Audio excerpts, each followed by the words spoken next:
You're not looking at the bigger picture here, Sarah. Alexander Blackwood's voice was smooth as aged whiskey, but there was steel beneath the surface. Sometimes the numbers need a little adjustment to keep investors happy. I sat across from the CEO's massive desk in Summit Financial's downtown Chicago headquarters, my laptop open to the spreadsheets that had kept me awake for the past 3 nights.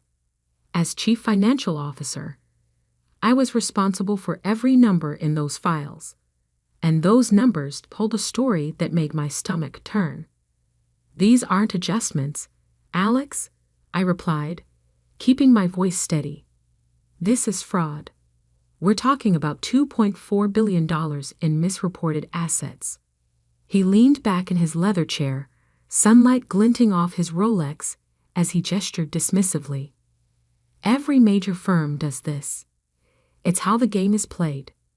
You've been CFO for what, 8 months now? Trust me, this is normal." But it wasn't normal. Not even close. I'd spent 15 years in financial services, working my way up from junior analyst to CFO of one of Chicago's most prestigious investment firms. I knew exactly what normal looked like, and this wasn't it. "The Miller account alone has $400 million in phantom trades," I said, turning my laptop to show him. "These transactions don't exist. We're reporting profits on trades that never happened." Alex's smile didn't waver, but his eyes hardened. "Sarah, let me be clear. Your job is to make our numbers work. How you do that is up to you, but those reports need to show a 15% quarterly growth. The board meeting is in 2 days." I closed my laptop slowly, buying time to control my rising anger. "And if I refuse? Then perhaps we need someone with a better understanding of corporate realities." His tone was still pleasant, but the threat was clear. Someone less naive. I stood up, clutching my laptop. "I'll have my response to you by tomorrow morning. Make it the right one," he called after me as I left his office. The walk back to my own office felt like moving through a dream. Everything looked normal. Analysts hunched over their computers, traders shouting into phones, the usual chaos of a busy investment firm. But now I saw it all differently, wondering how much was real and how much was carefully constructed fiction. "Everything okay?" my assistant Michael asked as I passed his desk. "You look like you've seen a ghost." More like I'd seen the ghost of my career, I thought, but I just nodded and closed my office door. Sitting at my desk, I opened my personal email and began documenting everything I'd discovered. The fake trades, the inflated assets, the elaborate web of lies that Alex had built to keep Summit Financial looking more profitable than it was. I attached spreadsheets, screenshots, internal memos, anything that proved what was really happening. A knock at my door made me jump. It was Jennifer Torres, our head of compliance and one of the few people I truly trusted. "Got a minute?" she asked, closing the door behind her. I nodded, minimizing my email. "What's up?" "You know what's up," she said quietly, sitting down. "I saw the real numbers, Sarah. We're not just talking about creative accounting here. This is serious. Alex wants me to fix it," I said. "Make it all look legitimate for the board meeting." Jennifer's face darkened. "He's been doing this for years. The last CFO, Marcus Williams, he didn't retire to Florida like they told everyone. He left because he couldn't handle the guilt anymore." That was news to me. Marcus had been my mentor, the one who'd recommended me for the CFO position. He disappeared so suddenly 6 months ago, leaving only a brief email saying he needed a change. "Have you kept any records?" Jennifer asked. "Documentation of what they're asking you to do." I patted my laptop. "Everything. But what good does it do? If I don't play along, I'm fired. If I do, I trailed off, thinking of the potential consequences. If you do, you're complicit, she finished. And when this all falls apart, because it will fall apart, you'll go down with them. She was right. I'd seen enough corporate fraud cases to know how they ended. The higher up you were, the harder you fell. There's another option, Jennifer said, even quieter now. We could report it to the SEC. Better. I have a contact at the FBI's Financial Crimes Division. This is exactly the kind of case they live for. I stared at her. The FBI? Jennifer, we're talking about one of the most powerful firms in Chicago. Alex Blackwood sits on charity boards with senators. Which is exactly why they'd be interested. She pulled out a business card and slid it across my desk. Just think about it. But don't wait too long. After she left, I sat looking at the card for a long time. Special Agent David Martinez, FBI Financial Crimes Unit. My future could change with one phone call. My cell phone buzzed. A text from Alex. Dinner tonight? We should discuss your concerns privately. I knew what that meant. He tried to charm me, convince me to see things his way. He was good at that. It's how he built Summit Financial into a powerhouse, making everyone believe in his version of reality. Instead of responding, I began forwarding emails to my personal account. Every questionable transaction, every manipulated report, every conversation where the fraud was discussed. Years of evidence that would destroy the carefully crafted image of Summit Financial. At 7 p.m., my office phone rang. Alex again. Sarah? About dinner. I'm still reviewing the numbers. I cut him off. I'll have everything ready for the board meeting. He paused. The right numbers? You'll have your 15% growth, I said carefully, not technically lying. The board would see numbers showing growth. They just might not be the ones he expected. After hanging up, I looked at Agent Martinez's card again. Then at my laptop, containing enough evidence to bring down one of Chicago's financial giants. Sometimes the numbers need adjustment, Alex had said. But some things didn't need adjustment. They needed exposure. I picked up my phone and dialed the number on the card. A calm voice answered on the second ring. Agent Martinez. I took a deep breath. My name is Sarah Reynolds. I'm the CFO of Summit Financial, and I need to report a massive fraud. There was a pause, then, Ms. Reynolds, can you hold for a moment while I switch to a secure line? As I waited, I glanced out my office window at the Chicago skyline. Somewhere in one of those gleaming towers, Alex Blackwood was probably congratulating himself on handling his troublesome CFO. He had no idea what was coming. We'll need you to keep your position for at least another week, Agent Martinez said, sliding a small recording device across the table. Can you do that without raising suspicion? We sat in a private room at the FBI's Chicago field office, where I'd spent the last 3 hours detailing Summit Financial's fraud scheme. The evidence I'd brought had caused quite a stir. Agents had been coming and going, making calls, their faces showing increasing concern as they grasped the scale of what we were dealing with. Alex is expecting me to present doctored numbers to the board tomorrow, I replied. He thinks I'm working on them now. Perfect, Martinez nodded. We need that board meeting. Get him talking about the adjustments he wants you to make. Be specific. I fingered the recording device, smaller than a credit card, designed to slip into a jacket pocket. What if he searches me? He won't. Jennifer spoke up from her corner of the room. She'd come with me to the FBI. Her own evidence adding to the growing case. Alex is too arrogant. He thinks he's untouchable. The next morning, I arrived at Summit Financial wearing a wire and carrying 2 sets of spreadsheets. The real numbers showing the massive fraud, and the fake ones Alex expected. My hands were steady, but my heart was racing. "There's my star CFO," Alex called out as I passed his office. "Ready for the board?" I forced a smile. "Just some final adjustments." "Come show me," he said, gesturing me inside. Perfect. Just like the FBI had predicted. His own ego making him want to micromanage the deception. I sat down, opening my laptop to the fake numbers.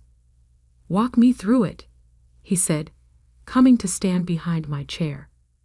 Well, I began, the recording device capturing every word. "I've moved the Miller account's phantom trades through our Cayman subsidiary, then back through Singapore. Makes them harder to trace." Good, he murmured. "And the asset valuations? Inflated by 22% across all major holdings. It'll show the growth you wanted." He squeezed my shoulder. "See? I knew you'd understand how things work. This is why I made you CFO." The recording device felt hot in my pocket, though I knew it was just my imagination. Every word he spoke was another nail in his coffin. "What about the SEC filing?" he asked. "That needs to match." "Already handled," I assured him. "I used the same methods you showed Marcus before he retired." Alex's hand tightened on my shoulder for a moment. "Marcus made his choice. I'm glad you're making a smarter one. If he only knew." The board meeting was scheduled for 2 p.m. At 1:30, I received a text from Agent Martinez. "Teams in position. Remember, let him present the false numbers first." I'd spent the morning quietly copying more files, documenting more transactions. The FBI now had evidence of over $3 billion in fraud, even more than I'd initially discovered. The rabbit hole went deeper than anyone had imagined. My phone buzzed. "Jennifer, Alex just asked me to verify the compliance certificates. It's happening." At 1:55, I gathered my materials and headed to the boardroom. Members of Summit's board were already gathering. Wealthy, powerful people who had no idea they were about to witness the beginning of the end. Alex stood at the head of the table, confident as ever in his $10,000 suit. "Sarah, why don't you start us off with the quarterly numbers?" I stood, hands steady as I connected my laptop to the projector. The fake spreadsheets appeared on screen, showing exactly what Alex wanted everyone to see. Strong growth, healthy profits, a thriving company. "As you can see," I began, "our third quarter shows significant growth across all divisions." Alex beamed as I walked through the lies he'd orchestrated. Board members nodded approvingly, some making notes. None of them questioned why our firm was doing so well while our competitors struggled. Then, exactly as planned, Alex took over. "These outstanding results," he said, "reflect our innovative investment strategies and unique market position." The recording device captured every word as he expanded on the false numbers, adding his own embellishments, digging his hole deeper with every sentence. My phone buzzed silently in my pocket. The signal from Martinez. FBI agents were now in position throughout the building. And with that, Alex concluded triumphantly, "I'll let Sarah explain our projections for Q4. I stood again, but this time I switched to a different file. "Actually," I said calmly, "I have some other numbers the board should see." Alex's smile froze as the real spreadsheets appeared on screen. "These are the actual transactions," I continued, my voice steady. showing $3.2 billion in fraudulent trades, phantom assets, and manufactured profits. The boardroom erupted in chaos. Alex lunged for my laptop, but I stepped back. "What are you doing?" he hissed. "My job," I replied. "The real one, not the criminal one you wanted me to do." The boardroom doors opened. Agent Martinez entered, followed by other FBI agents. "Alexander Blackwood," Martinez announced, "you're under arrest for securities fraud, wire fraud, and multiple violations of federal financial regulations." Alex's face went through a series of expressions: shock, rage, disbelief. "Sarah," he sputtered, "you naive little." "Choose your next words carefully," Martinez cut in. "Everything in this room is being recorded." Board members sat in stunned silence as agents began securing computers and documents. Jennifer appeared in the doorway, carrying more evidence. "Ms. Reynolds has been working with us for the past week," Martinez explained to the board. "The fraud she uncovered is one of the largest we've seen since Bernie Madoff." Alex, being handcuffed, turned to glare at me. "I made you CFO," he spat. "I gave you everything." "No," I corrected him. "You gave me a choice between being criminal or being ethical. I chose ethical." As he was led away, I began explaining the real situation to the shell-shocked board. The fake trades, the hidden losses, the years of systematic fraud that had artificially inflated Summit Financial's worth. My phone started buzzing with news alerts.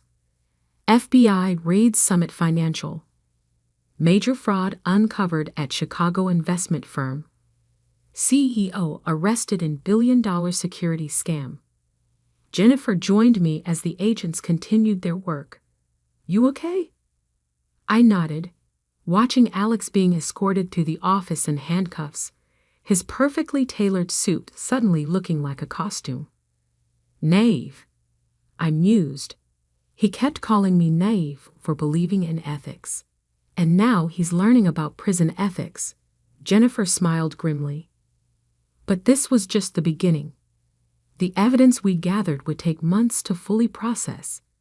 Hundreds of clients would need to be notified, accounts would need to be audited, and the full extent of Alex's crimes would need to be documented. Agent Martinez approached with a thick stack of papers. "Ready to make your official statement?"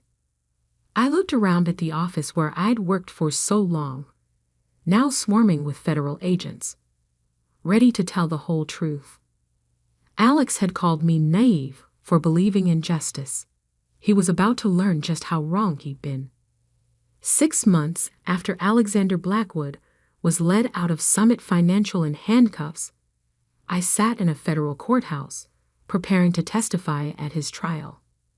The evidence we'd uncovered had blown up into the largest financial fraud case Chicago had seen in decades. "Ready?" Agent Martinez asked, reviewing his notes beside me. I nodded, watching Alex being led into the courtroom. His $10,000 suits had been replaced by department store clothing that somehow made him look smaller. But his eyes, when they met mine, still burned with the same arrogance. "The prosecution calls Sarah Reynolds," the judge announced. As I took the stand, I thought about how much had changed since that day in Alex's office when he'd called me naive for refusing to cook the books. The investigation had revealed fraud going back 15 years, totaling over $4.8 billion, far more than we'd initially discovered. "Ms. Reynolds," the prosecutor began, "please explain to the court how you first discovered the fraudulent activities at Summit Financial." For the next 3 hours, I laid out every detail. The fake trades, the phantom assets, the elaborate network of shell companies Alex had used to hide losses. I explained complex financial schemes in terms the jury could understand, watching their faces shift from confusion to shock to outrage. And Mr. Blackwood's response when you confronted him about these irregularities? He told me it was normal, I replied, that every major firm does it. He called me naive for questioning it. Alex's lawyer tried to paint me as a disgruntled employee, but the evidence was overwhelming. The recordings I'd made, the documentation Jennifer and I had gathered, the testimonies from other employees who'd come forward, it all told the same story. During a break in proceedings, Jennifer showed me the latest financial news on her tablet. Summit Financial Fraud claims more victims. 3 major banks implicated. FBI investigation expands to international financial networks. Whistleblower testimony reveals decade of systematic fraud. They're calling it the Chicago version of Enron, she said. I thought of Marcus Williams, my predecessor, who'd fled to Florida rather than face what he'd helped create. The FBI had found him, and he turned state's evidence, adding his testimony to the mountain of proof against Alex. The trial lasted 3 weeks. Each day revealed new depths of corruption, new layers of fraud that had permeated every level of Summit Financial. Board members who had nodded approvingly at Alex's false numbers now faced their own legal troubles. Finally, it was time for the verdict. On the charge of securities fraud, how do you find? Guilty. Wire fraud? Guilty. Money laundering? Guilty. 23 counts in total, 23 guilty verdicts. When the judge announced the sentence, 18 years in federal prison, Alex finally lost his composure. This is ridiculous, he shouted, jumping up. Everyone does it. I just got caught because some naive little. Mr. Blackwood, the judge cut in sharply, I suggest you stop talking. Your definition of normal business practices is precisely why you'll be spending the next 18 years in prison. Outside the courthouse, reporters swarmed us. Ms. Reynolds, how does it feel to be vindicated? What made you decide to come forward? Are you worried about retaliation from others in the industry? I faced the cameras calmly.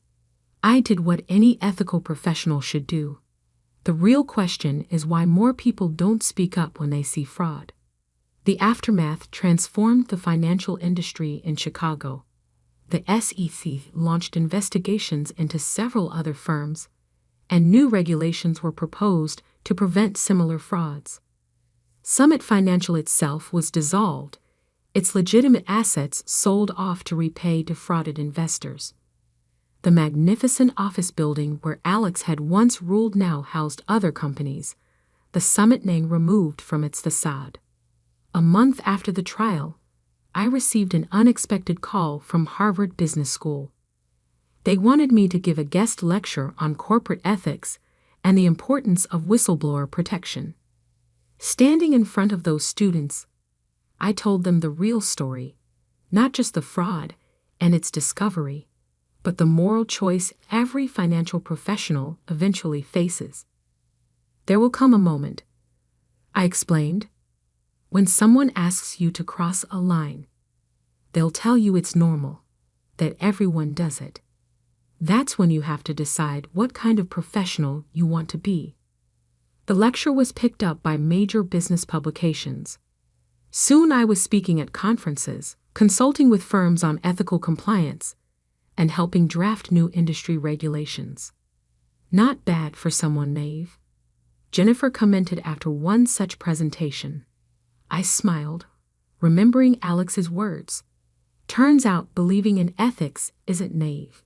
It's the only way this industry can survive.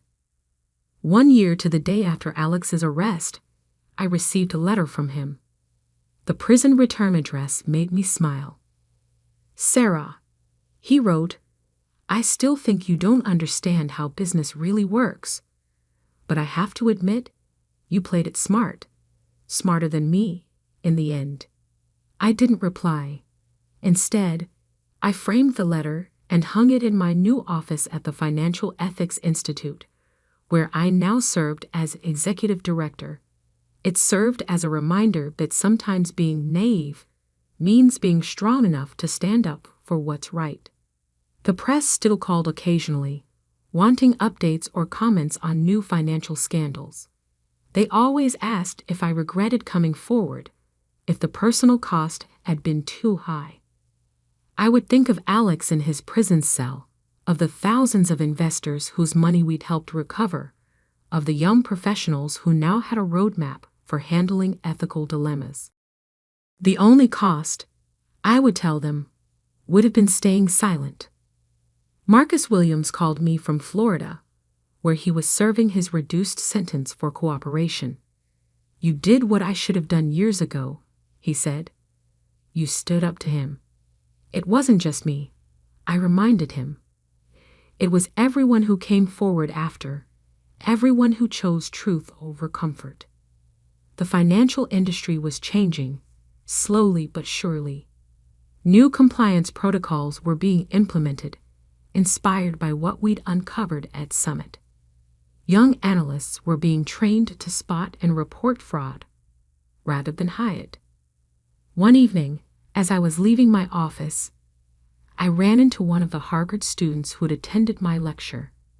She was now working as a junior analyst at a major bank. "I almost compromised today," she told me. "My manager wanted me to hide some losses, but I remembered your story. I reported it instead. That, more than anything, made it all worthwhile." Alex had called me naive for believing in justice, for thinking one person could stand up against systemic corruption. Now he had 18 years in federal prison to think about who had really been naive: the whistleblower who exposed the truth, or the criminal who thought he'd never be caught.